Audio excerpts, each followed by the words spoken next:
বিশ্বাস করেন, ওয়াল্লাহি আল্লাহর কসম করে বলছি, বিশ্বাস করেন, আপনার ইন্তেকালের পরে 40 দিন সময় লাগবে না এদের আপনাকে ভুলে যেতে। ওয়াল্লাহি আল্লাহর কসম করে বলছি, এই মানুষগুলোর কেউই আপনার প্রকৃত অর্থে আপন নন। আপনার অবস্থানকে তারা ভালোবাসে, আপনাকে তারা ভালোবাসে। আপনাকে শুধু আপনার রব আল্লাহ ভালোবাসেন। আপনি তার উপর তাওয়াক্কুল করে হারাম ছেড়ে দেন, আপনাকে আল্লাহ বেহিসাব রিজিক দেবে ইনশাআল্লাহ তাআলা। মানুষ মানুষের অবস্থানকে মূল্যায়ন করে, আপনার পরে তারা আপনাকে মনে রাখবে না। আপনি আমি যদি আজকে পৃথিবীতে নাও থাকতাম, আজকে যদি আমরা পৃথিবীতে নাও থাকতাম, পৃথিবীর ঘূর্ণন কমে যেত না। পৃথিবী ঘুরতই, রাত হতো, দিন আসতোই, আমাদের স্ত্রী সন্তানরা বেঁচে থাকতো, মা বোনরা বেঁচে থাকতো, সবাই যার যার জায়গায় ঠিকই থাকতো, আমরাই থাকতাম। এটাই বাস্তবতা, এটাই দুনিয়ার নির্মম বাস্তবতা। তাহলে এই দুনিয়ার সংক্ষিপ্ত জীবনে কাদের কথা চিন্তা করে আপনি আল্লাহর অবাধ্যতা করছেন? কাদের কথা চিন্তা করেন? স্ত্রী সন্তান পরিবার পরিজন ছেড়ে দেন, আল্লাহর ওয়াস্তে হারাম ছেড়ে দেন, হালালে চলে আসেন। আমরা ইসলাম নিয়ে অনেক বড় বড় কথা বলি, কিন্তু সবচেয়ে বড় কথাটা হচ্ছে এই আয়াতটা যেটা আমি তেলাওয়াত করতে যাচ্ছি। ইয়া আইয়ুহাল্লাযীনা আমানু, হে মুমিনগণ, আলাইকুম আনফুসাকুম, তোমরা নিজেরা আগে নিজেদের নফসটাকে ঠিক করো। নিজেরা ভালো হও, পরের দিকে আঙ্গুল পরে উঠাও। নিজেরা ঠিক হও, নিজে আগে জ্ঞান অর্জন করি, নিজে আগে আমল করি, নিজে আগে হালাল খাই, নিজে পরিবার ঠিক করি, নিজে আমি দ্বীন ইসলামের জন্য ক্ষুদ্র পরিসরে কিছু করার চেষ্টা করি, অন্যের ভুলের দিকে আঙ্গুল পরে উঠাই। দেখবেন ইনশাআল্লাহ প্রত্যেকে যদি নিজের ফিকির করি, আস্তে আস্তে সমাজ ঠিক হয়ে যাবে। নিজে ঠিক না হলে কিচ্ছু ঠিক হবে না। আর নিজে ঠিক না হয়ে মানুষকে ঠিক করতে যাওয়া ঠিক নয়। একটা বাতি যখন জ্বলবে, একটা বাতি থেকে আরো অনেক বাতি জ্বলবে ইনশাআল্লাহ। আল্লাহ পাক আমাদের সবাইকে হালাল রিজিক অন্বেষণ করার তৌফিক এনায়েত করুন। আমি যাদের হালাল রিজিকের সমস্যা আছে, আল্লাহ পাক যেন বেহিসাব রিজিকের ব্যবস্থা করে দেন। আমি আপনার আমার সম্পদ সুদের মধ্য দিয়ে লুটে নেওয়া হয়েছে, সম্পদ পেপার মানির মধ্য দিয়েও সাক করা হয়েছে। পৃথিবীর একটা অংশ দিন দিন ধনী হয়েছে, আর একটা অংশ ডে বাই ডে প্রপার্টি ডিস্ট্রিবিউশনের মধ্যে চলে গেছে। এগুলো বুঝতে আরো সময় লাগবে, আরো দিন যেতে দেন, 5 বছর 10 বছর যাক, আপনারা নিজেরাই বুঝতে পারবেন ইনশাআল্লাহ। বিষয়টা হচ্ছে যে এগুলো ভবিষ্যৎবাণী নয়, এগুলো বর্তমান। যখন মানুষ বাহ্যিক এবং অভ্যন্তরীণ জ্ঞান রাখবে না, তার কাছে বর্তমানের ঘটনাকে ভবিষ্যৎ মনে হবে। বর্তমান সম্পর্কে মানুষ যখন ওয়াকেফাল থাকবে না, গাফেল থাকবে, যে বিশ্বে কি হচ্ছে, কি চলছে, জিওপলিটিক্সে কি চলছে, মিলিটারি সেকশনে কি চলছে, ইকোনমিক্সে কি চলছে, এই ফিতনাগুলোর মধ্যে, তখন মানুষের কাছে মনে হবে এগুলো হয়তো ভবিষ্যৎবাণী। আসলে এগুলো ভবিষ্যৎবাণী নয়, এগুলো সবই বর্তমান। বর্তমান সম্পর্কে আপনি অজ্ঞ বলেই বা আপনি জ্ঞান অর্জন করার ফিকির নেই বলেই আপনার কাছে এগুলোকে ভবিষ্যৎবাণী মনে হচ্ছে।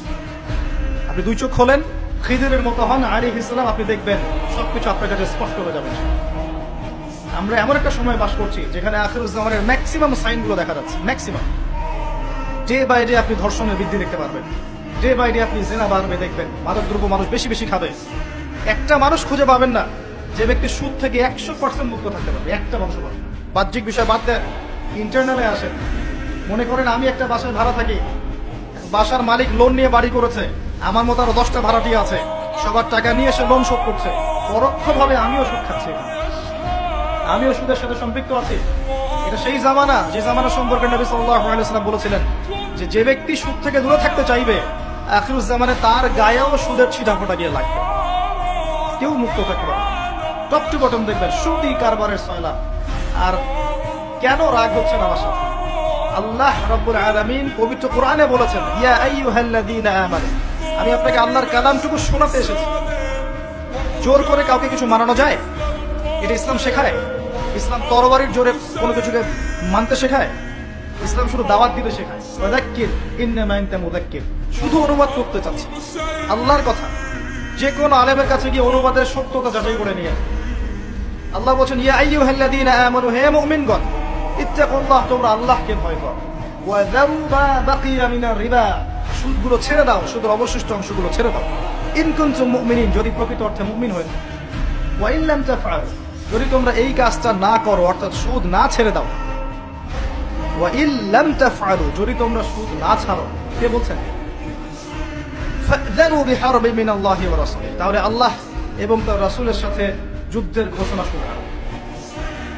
That is yours. The road is yours. রাস্তা আপনার, পথ আপনার। Choose your path. আপনি আপনার রাস্তা সিলেক্ট করেন।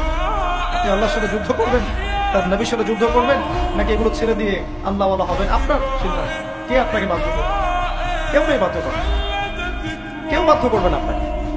এটা আপনি ফিকির করবেন সারা জীবন যে হারাম রিজিকটা আপনি খাচ্ছেন, এইটা দিয়ে কি আপনার হজটা কবুল হবে কিনা, এটা দিয়ে আপনার উমরাটা কবুল হবে কিনা, এই টাকায় যখন সন্তান সন্ততি বড় হবে এরাও আল্লাহ ওয়ালা হবে কিনা আপনি ফিকির করেন।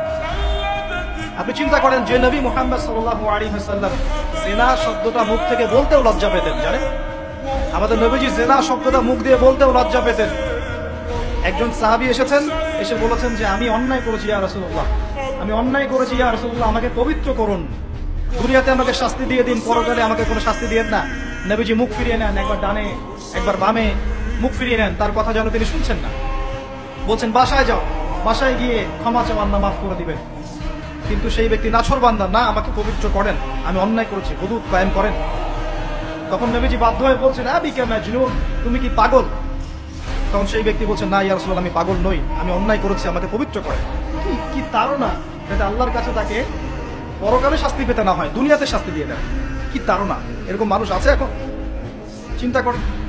তখন নবীজি বলছেন, এই কথাটা শুনে নবী সাল্লাল্লাহু আলাইহি ওয়াসাল্লাম বলছেন, তুমি কি করেছো? তুমি কি এমন কাজ করেছো? লিসেন, তুমি কি এমন কাজ করেছো? সুরমা দানি থেকে সুরমা বের করার সময় আমরা যেভাবে বের করি, তুমি কি এমন কিছু করেছো?